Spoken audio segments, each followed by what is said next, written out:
Hello Facebook Live, this is Robin Kirby-Gatto. We are here today with Cooking Keto with Kirby-Gatto. I hope you are looking forward to today. We're going to learn an awesome recipe, and as you are here, you are joining me in the Gatto kitchen. So welcome to today's episode. First episode, by the way, of Cooking Keto with Kirby-Gatto. I will be uploading this on a new YouTube channel, and the new YouTube channel for these specific episodes will be Cooking Keto with Kirby-Gatto. And so you will have those for your viewing pleasure, your cooking pleasure. Hey Jenny Gailey, thank you for joining in. Hey Susan Sawicki, now you get to see my galley kitchen here. And I know I sound exceptionally loud because this is a very small kitchen. But oh my goodness, I am super excited about you all joining me today as we begin cooking keto. I absolutely love the ketogenic diet, and you're going to love it too. Hey Melissa, thank you for joining in. I see you, Val. So awesome to have you on here. And as you come on here, oh my goodness, you get ready. You can watch this later and have an awesome recipe. And today's recipe is Mexican chicken casserole. Yummy! Oh my goodness, one of the things on the ketogenic diet that I absolutely fell in love with was Mexican chicken casserole. I actually made a version of this before I ever got on the ketogenic diet, and it was one of the things I really missed because I love Mexican food and I love Mexican chicken casserole. But this version of Mexican chicken casserole is absolutely amazing. You will love it. Oh my goodness, it is so awesome. It is good, Melissa. Get ready. Let me grab my chicken and we will start the recipe. So turn your oven on. I've got an iron enamel dish that I cook this in because you're going to want to cook your chicken in your first dish, in your first pan, and then once you cook it in your first pan, you're going to want to add the ingredients because that chicken flavor is just going to bleed into your recipe of Mexican chicken casserole. So are you ready? Let us get started with keto cooking, amen? And we will start with Mexican chicken casserole. So let me get the chicken.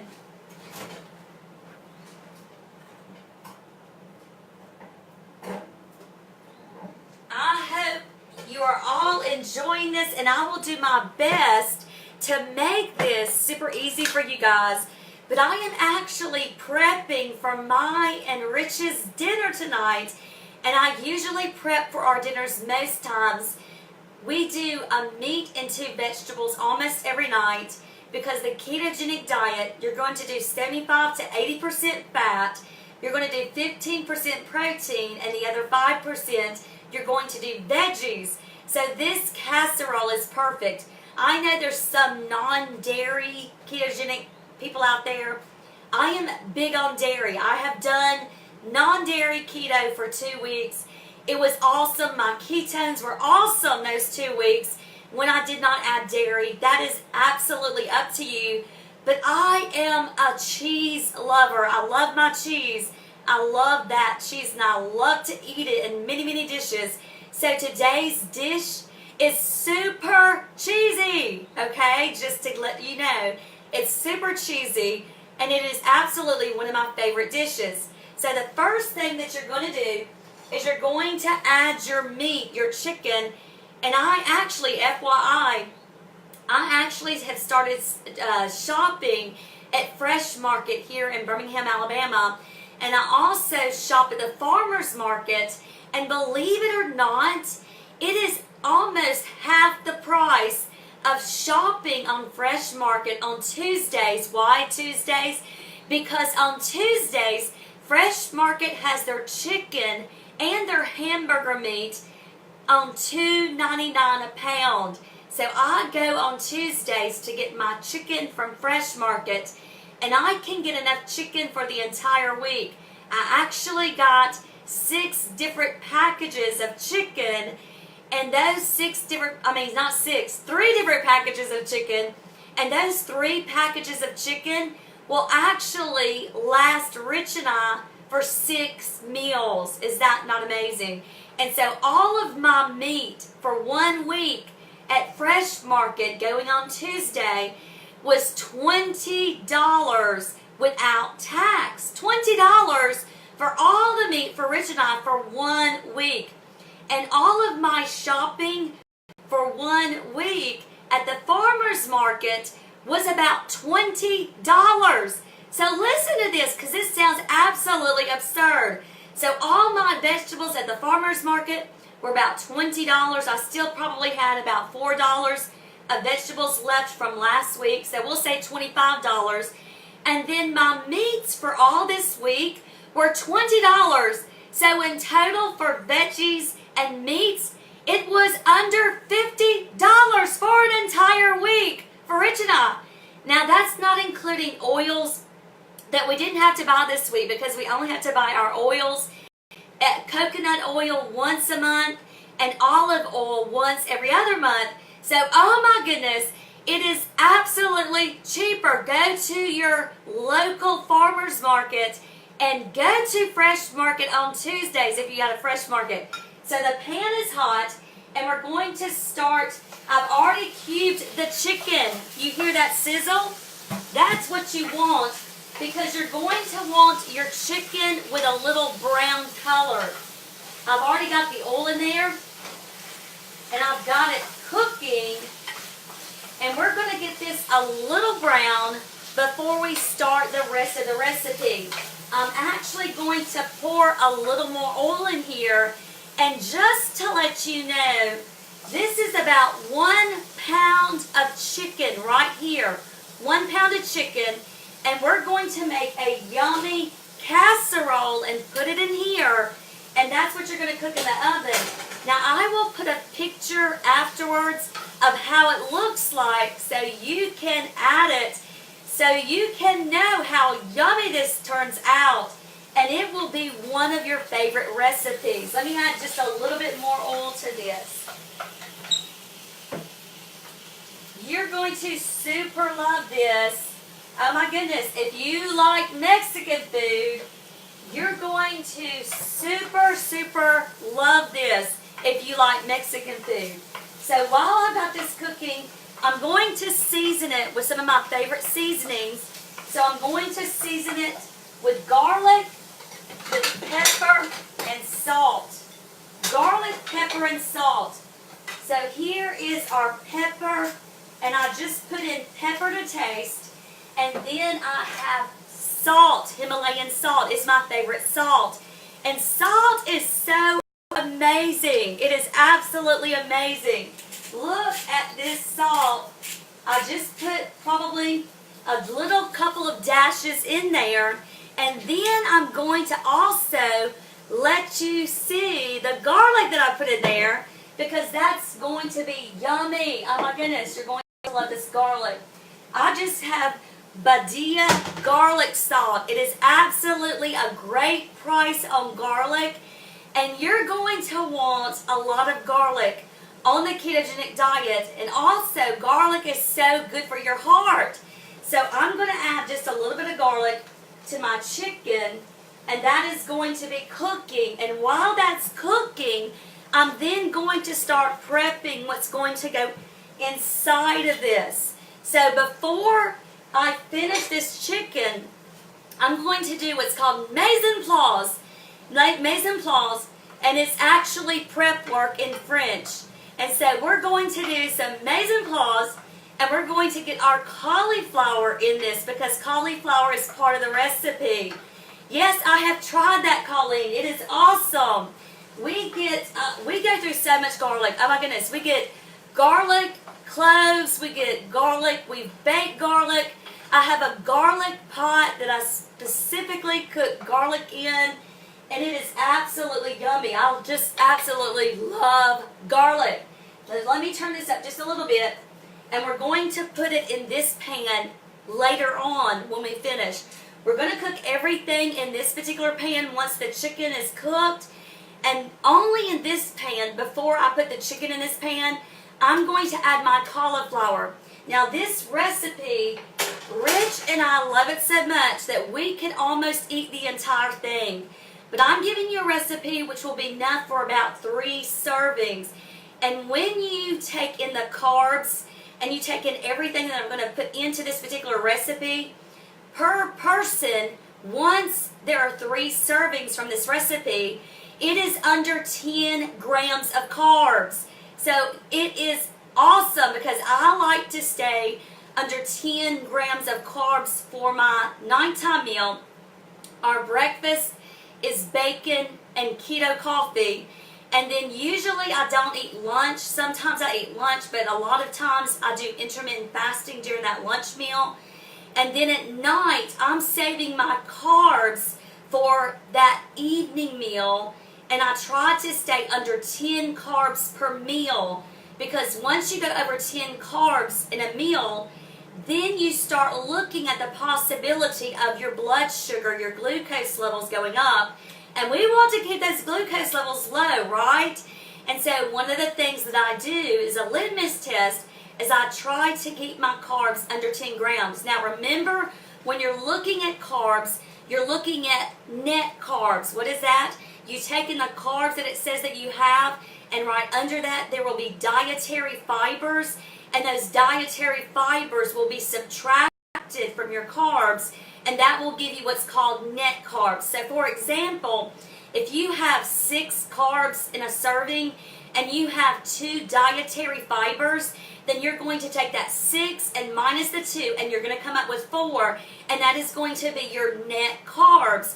And that's what we're looking at with a ketogenic diet. I try to stay under 20 carbs a day on the ketogenic diet, but I will be honest with you, I do have my carb up days, which is usually about once or twice a month. Rich and I want to live. We enjoy the ketogenic lifestyle, absolutely, and I have to live that lifestyle just because of how I know that I feel good. If I am not on the ketogenic diet, my body knows it and I absolutely feel horrible. And so the ketogenic diet is the lifestyle for us. Now let's look at our mise en place, our prep work, in order to get into this. So I see some of y'all asking questions. So let me look at a few of your questions. I see Kathy saying you had sugars from 190 to, your sugar was 190 to 110. That's huge. Your sugar has dropped totally a lot. Thank you, Val. I appreciate it. So good to see y'all on here. And let us go forward in the mise en place, the prep work. So I'm going to try to do my camera just a little bit over here, and you get to see this area that I'm going to get our chopping block, and I'm going to do some breaking down in a colander. We're going to take this food processor and we're going to bring down this cauliflower. Right here I have probably about 1/5 of a medium head of a cauliflower, so I probably have 1/5 of that, and I'm going to put it in this food processor, and I'm going to get it to where it looks like the size of white rice. And what's awesome with cauliflower is you can also use it as a substitute for white rice and use it to make your Asian dishes. It is also a great substitute for mashed potatoes, and I can make it exactly to where it would totally pull the wool over anybody's eyes in making cauliflower mashed. It tastes exactly like mashed potatoes. So let's start this food processing, right? I'm taking this food processor and I'm going to take the chunks and put the chunks in here and break them down so we can get these chunks ground down to the size of rice. That's the size that we're looking for, because you're going to have this dispersed throughout your casserole dish, and it is going to make it super yummy with your vegetable right there. Now there it is. I've got it the size that I want it. And so now I'm going to add this to our casserole dish. So remember, This is the casserole dish that everything is going to be transferred into. And the first thing that I put in is the cauliflower, because I'm going to take everything from this dish in which we're cooking our chicken right here, and I'm going to take everything from that dish and I'm going to put it over into our casserole dish. I'm trying to get my iPad. There we go. That's better. Trying to get my iPad up. So let us put in the cauliflower into the casserole dish, right? So here it is, and I'll turn it over just a little bit more this way while I'm doing this. So we put all that in, dump it out, and just spread that around into your casserole dish. So here it is, and I've got a decent amount. Look how much that is right there in that casserole dish. And you're going to want to just kind of spread it around. And once you pour everything on top of it, it actually is going to cover it and be immersed around the cauliflower. But I also take a spoon and I stir it again once I put everything in this dish. But at least get your cauliflower in there, and that'll be one thing out of the way. So we put that aside, and now we have the chicken. The chicken is cooking, and it's starting to get a brown color. I like that sizzle. I like that brown color because I want all of this good stuff inside of inside of the sauce. Because I am a sauce woman. I love sauce. I'm going to turn that down just a little bit. I wanted it to get up to a sizzle, and now I've taken it down to about half medium heat. It was a little above medium in order to get that brown, that sizzle on it, and now I've got it down to medium heat, and I'm kind of letting it cook in that for probably about another 6 minutes. And after that, we will start adding the yummy stuff that is going to make our sauce. I'm going to grab the cheese, and I'm going to tell you the rest of the ingredients while this is cooking here, and hopefully I will be able to answer your questions. So let me grab the cheese, and I will tell you the rest of the ingredients.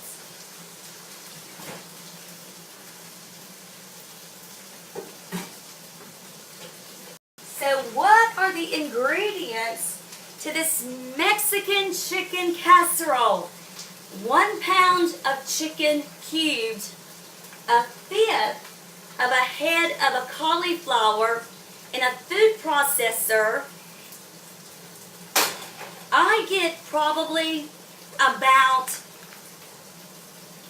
4 ounces or so, 4 to 5 ounces of cheese. And my favorite cheese is Wisconsin cheddar. Wisconsin cheddar is like my favorite sharp cheese.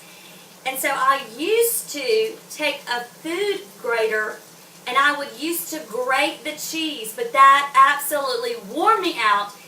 And it is absolutely fine to take your cheese, like a big chunk of cheese like this, and just to cut it in little slices about this size, because this is about the slice of size that we're going to put into our chicken in order to start cooking up when we start making our cheese sauce. So you have about 4 ounces of cheese, and now you can always add more to your taste. I'm just telling you what measures out to about 10 carbs a meal for those that are doing it by this recipe. We're also going to add, let me show you the other ingredients. I've made a homemade salsa, and in this homemade salsa for my hot sauce, I actually use, let me grab this, I actually use, and this is one of my favorite sauces, is sriracha hot sauce. This is one of my favorite sauces, and it is not bad. All you need is just a little squeeze, and that gives you the heat that you want. I use this particular hot sauce for both our Mexican and our Asian dishes. This is my favorite hot sauce to use all the time. So I add a little bit of that to diced tomatoes, and I add onions. I know some people don't recommend doing onions for those that have allergies to what's called nightshade vegetables. I don't have a problem with it, neither does Rich. And we're going to eat those vegetables. Look at this chicken. You see the color on that chicken? I don't know if you can see it, but it's looking really good. And I'm just going to keep cooking it in that olive oil just a little bit more. And then we're going to start adding our ingredients. I told you about the cheese, and I told you about the salsa. And the other two ingredients that you're going to want to have are about 2 to 3 tablespoons of sour cream and about 2 ounces of cream cheese. These are going to also help in forming the sauce.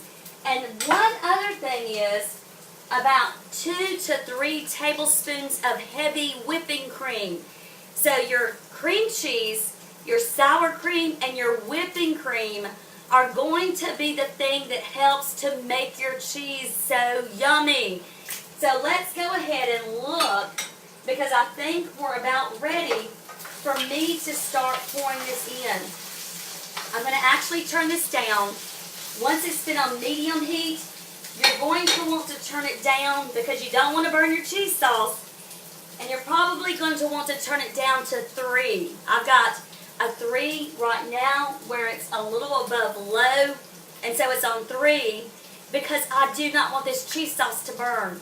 Once we get everything in here and the cheese melts where it's perfect for that perfect melting and it's not clinging together anymore, then you're going to get ready to put it in your oven, and it's going to cook at least 35 minutes on 385 degrees. I would normally go ahead and do our oven and put it bake and let it pre-warm, but I don't want to do it too soon because it's not dinner time yet for Rich and I, so I'm actually going to put this aside, and then I'm going to preheat the oven to 385 and make sure it's on 385 before I actually put my casserole in and let it cook on 35 minutes. When you do it like that, it is going to be absolutely amazing. Some people go ahead and cook their cauliflower for their Mexican chicken casserole. For me, I prefer not cooking it because what I used to do for this Mexican chicken casserole before I was on a ketogenic diet, I would make it like this, except instead of using cauliflower, I would use corn chips. And oh my goodness, we absolutely love that meal.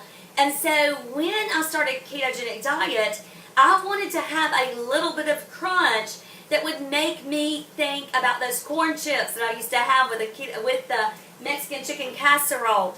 And so for me, I do not cook my cauliflower before I put it into the oven because it's going to be in the oven for already 35 to 40 minutes, and it's going to cook very good in all of that sauce that you don't need to worry about cooking it. It is good. It is good, Kathy. So now I'm adding my cream. I've let the pan cool down. That is very important. Do not pour this in with a sizzling pan. You want to pour this in. Look at that. Look how it's already starting to get up a little bit. And I'm going to want to add my cream cheese, and I'm going to add my sour cream. Look at that. This is all yummy stuff to me. So there it is. Cream cheese and sour cream, and then cream, heavy whipping cream. And we're going to start letting this get in and get the heat first before we put our salsa in. Why? Because that cream cheese, even though I've had it at room temperature for about 2 or 3 hours, I want that cream cheese to get a head start, to start melting really good before I pour that salsa in. So when you do it like this, it gives it a head start on melting before you put your salsa in, because if you do your salsa too soon and your cream cheese hasn't melted enough, you're going to have little clumps of cream cheese throughout there. The cream cheese actually makes the sauce creamier, and so that's why I always put the cream cheese in there. There it goes. It's looking really, really good. Oh my goodness. It looks really amazing. So now I'm going to add the salsa. There's the salsa, and on top of the salsa, in fact, I'm going to add just a little bit more heavy whipping cream. And believe you me, you can always add more heavy whipping cream, okay? So let me grab that. because I want my cheese to really have a good texture. If you want your cheese to have a good texture, and it looks like it's probably close to a total of 1/4 a cup of heavy whipping cream. So that's perfect. Look at that heavy whipping cream. So now I can start putting my cheese in. And remember, it's on a low temperature in order for you to get this cheese to melt good. So I'm going to start putting my cheese around here. And I love, love, love, love, love cheese. It is one of my favorite things. What I used to do is put just a little bit of cheese in the actual sauce, and I poured it all in the casserole dish, and then I grated cheese to be put on the top. But I've gotten to where I do not want to grate if I don't have to grate. And so instead of grating the cheese and putting it on top, I take the amount of topping that I would put for cheese, and I actually just put it in this, and I just have it easier to where it's just a Mexican chicken casserole dish with no grated cheese on top. Now, that is an option. If you want to do that, you can. Just make sure that you put less cheese inside of the sauce, and when you put less cheese inside of the sauce, then you can put more grated cheese to go on top of your casserole dish. So you would probably use maybe about 2 ounces instead in your casserole dish, and then you would probably do another 2 ounces of grated cheese on top of your casserole. But let me turn this up now that I've got it in there, and I feel good that it's not going to burn. I brought the temperature down, and I brought it down enough to where it's cool enough for me to put in all those colder ingredients or ingredients that I did not want to burn really fast. And so now, since I've got them all in there, I've taken the temperature back up, and I'm taking it back up to 5. And so I'm going to constantly watch over this, because if you don't constantly watch over it, it can burn. And oh my goodness, I learned this the other day especially well, because on Mother's Day, it was a day that I carved up. I was going to carve up on Mother's Day because my favorite thing before the ketogenic diet was to make homemade pasta. I loved making homemade pasta. We have a homemade pasta maker, and I would make homemade pasta from spelt grains. And I would buy spelt, which is known as an ancient grain, and it actually does not hurt my tummy. And so I can get away from time to time. If I want to have a carb up day and I want to do pasta, I'm going to do spelt. And my favorite thing was absolutely making homemade fettuccine. Homemade fettuccine. And for Mother's Day, I wanted homemade fettuccine. And so what I did was I made that homemade fettuccine, and I wanted, and we got for the family, Christopher and Matthew are here, and the family got together, and so I wanted to use a lemon butter sauce. And we had actually what's called Patagonia scallops, little bay scallops, and we had bay scallops that day. I was making homemade fettuccine, and so for the sauce, for the pasta, to put the bay scallops on, I wanted a lemon butter sauce. And this sauce is actually keto friendly. And instead of using pasta, what we do other times is do spaghetti squash.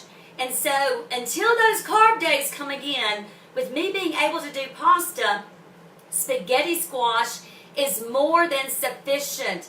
What is interesting is you have to work to get that spaghetti squash. Why? Because spaghetti squash is hard to cut. Oh my goodness. We have to get this instrument right here. Let me grab it. We have to get this knife, this particular knife right here. When we get a spaghetti squash, those things are hard to open, and we have to go into the spaghetti squash with this end. And once we get into it and put it across the middle, then we are able to almost pretty much, we have to saw it. It feels like we have to saw the spaghetti squash. And once you open the spaghetti squash, you've got 2 halves, and you take it and you put oil inside of it, olive oil, and I love to put tarragon seasoning and garlic salt, and then you turn those things over to where they're face down, because you're going to put them in the oven on about 380 degrees, probably for about 30 minutes. It is so different for spaghetti squash, where different spaghetti squashes cook a little faster than others. And so you have to test it, and you just get used to it. And when you get through and you let them cool for 10 minutes, then you turn it over and you take a fork and you just start getting the squash out of there, and it actually comes out like spaghetti. It looks just like spaghetti. So for all of you spaghetti lovers out there, it is more than sufficient to use spaghetti squash. And so what we did on Mother's Day was the sauce that I made first started out with a base of 1/4 cup of heavy whipping cream. And then on top of that, I put cream cheese, and then I added a lemon with lemon juice. And so I took a regular sized lemon, cut it in half, and I squeezed all the juice out of that lemon, and I poured all of that juice into the sauce, and then I got Parmesan, and then I put Parmesan in there, and I also seasoned it with garlic and a little bit of salt. And oh my goodness, after I let it simmer, it was absolutely amazing. But what was interesting is that I was busy making pasta, and Rich wasn't able to really keep attention on that lemon sauce while he was in here, and he was doing a few other things. And so, now look, this is bubbling a little bit, so I'm going to take it down. I'm going to take it down to about 4, because even though I want it cooking, I don't want it to stick to the bottom of this pan. So I'm going to start moving this around and then letting that cheese melt. So when Rich was in here and he was doing whatever he was doing for the meal, I was out in the dining room making our homemade pasta, and then all of a sudden I smelled something burning, and sure enough, it was the sauce that I had made that we had to start from scratch again. But oh my goodness, that sauce was worth making again. It was the absolute best sauce that I had ever made for anything with pasta. So that would be a good sauce to make with spaghetti squash. Another sauce that I use is I'll take blue cheese and I'll put heavy whipping cream in with blue cheese and let blue cheese melt. And then I'll saute the chicken like I did tonight. And then I will make a spaghetti squash, and I will put chicken on top of it, and I will put the blue cheese sauce that has actually become a sauce, and that is as yummy as well. Now look at this. This is almost finished, and so this pan is super heavy. It weighs like lead. So this pan is super, super heavy. So I'm going to let it melt just a hint more, and then I'll be able to transfer it over into this casserole dish, which I told you already has cauliflower in it that's chopped up like rice. And then you're going to, and I'll put a picture up after I get it cooked today, and you can see a picture. But you're going to want to put it on 385, preheat your oven to 385, and you're going to cook it for 35 to 40 minutes, and you're going to let it cool for at least 10 minutes because it's going to be too hot. Now this looks like it's melted good enough, and I'm going to go ahead and I'm going to put all these ingredients over into the casserole dish. Now look at this yummy sauce. Is that not yummy? Oh my goodness. I want to eat it now. It's so yummy. But let me go ahead and do a taste test to taste the sauce to make sure it's what I'm aiming for. You always do a taste test, right? So let me taste it. Perfection. It is awesome. Oh my goodness. I can't wait to eat.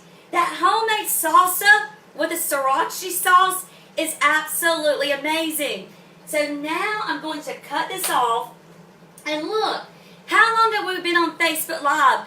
I've only been cooking and explaining this for 30 minutes. That's it.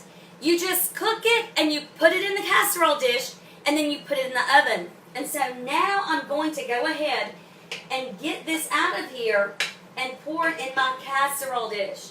Now again, this is super heavy. This is a very heavy pan. So I'm going to use 2 hands to get this out of here.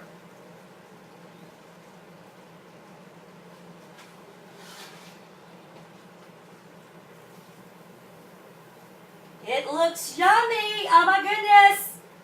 Yummy. Oh my goodness, this thing is heavy. I get my workout from using this pan. This is a heavy pan. Now I'm going to go ahead and use a spoon and get all that good stuff in here and make sure it gets in this pan. So let's get a spoon and let's go ahead and make sure we get everything, because all this stuff is good stuff. Especially the stuff at the bottom of the pan. You want that stuff. Yes, Judy, it is yummy. Look how super easy this is. And sometimes I'll make enough for 2 nights, so I don't have to worry about cooking the next night. This is a perfect dish if you know you're going to be busy over the weekend or for a couple days during the week. Make a double portion on the first night, and then you have leftovers the next day.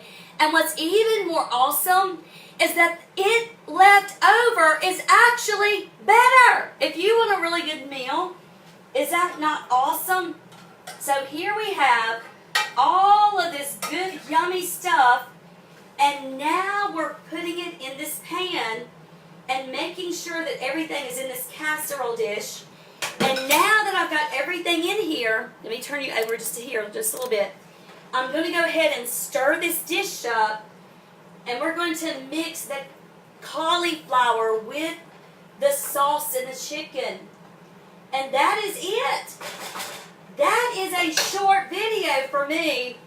This is, let me see if I can do it to where you can see it just a little better. This is, I don't want to turn it up too high, but this is Mexican Chicken Casserole. I'll put my picture up later. Eat this, enjoy it, and have comfort food.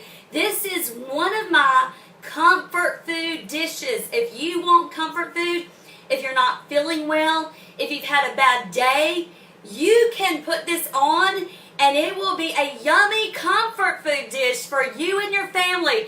Enjoy. Yes. Yes, Jenny. Voila. Enjoy. Thank you, Crystal. Thank you all for joining in.